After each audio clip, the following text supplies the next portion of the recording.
La première fois que je suis venu lors du premier accompagnement, j'étais un peu sous le choc, ça a été une espèce d'électrochoc, parce que pendant 3 jours après l'accompagnement, j'ai commencé à me remettre en question, à me poser pas mal de questions, en me disant, mais apparemment, ce que j'ai fait jusqu'à présent, c'est pas ça, il va falloir que je revoie tout ça. J'ai vraiment pris d'autres directions, plusieurs directions, en disant, voilà, il faut que je redécoupe la matière, il faut que j'introduise des éléments tels que la flexibilité, la diversité.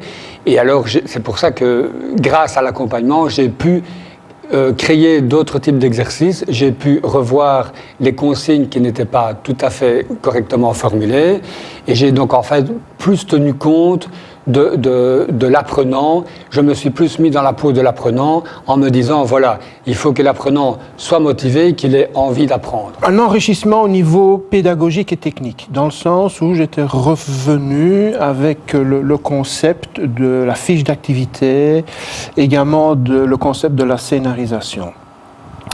De sorte à ce que, lorsque je mettais mon cours en ligne, c'est de ne pas reproduire sur écran le support papier. Parce que quand j'ai commencé ici, je pataugeais complètement. J'essayais, je recommençais encore. Maintenant, j'ai plein de conseils, j'ai quand même plein de choses en tête. Je lirai d'abord mes cours, tous les documents. J'ai des modèles que j'ai eus aussi de mes collègues du groupe. Donc, je visualise bien le résultat que je veux obtenir. J'ai acquis maintenant une méthode de travail. J'ai d'abord pensé bien à l'objectif, ce que je veux, et puis après le mettre en ligne et pas tout de suite commencer à faire des exercices comme ci, comme ça. Par exemple, le scénario, ça j'ai beaucoup aimé. Et pour le cours prochain, j'essaierai encore de faire un scénario, de varier mes exercices. J'ai maintenant plein d'idées pour les exercices que je n'avais pas avant. Donc ça ne peut que s'améliorer. Beaucoup plus de portes de secours maintenant et je me sens plus prête à affronter un nouveau développement que la première fois. Un exemple de porte de secours, dans mon module que j'ai développé, je n'ai jamais pensé vraiment aux consignes et au feedback. Maintenant, je sais bien que si je n'introduis pas ça dans mon module, les gens seront perdus et ils auront beaucoup plus de recours vers moi que maintenant je sais l'importance des consignes et des feedbacks, donc je ne vais plus tomber dans ce piège-là la prochaine fois.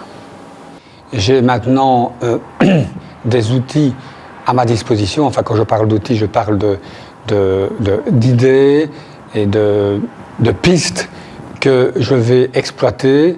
Donc je vais d'abord voir quels sont les besoins, ce qui est existant. Je vais penser à plein de choses auxquelles je ne pensais pas la première fois.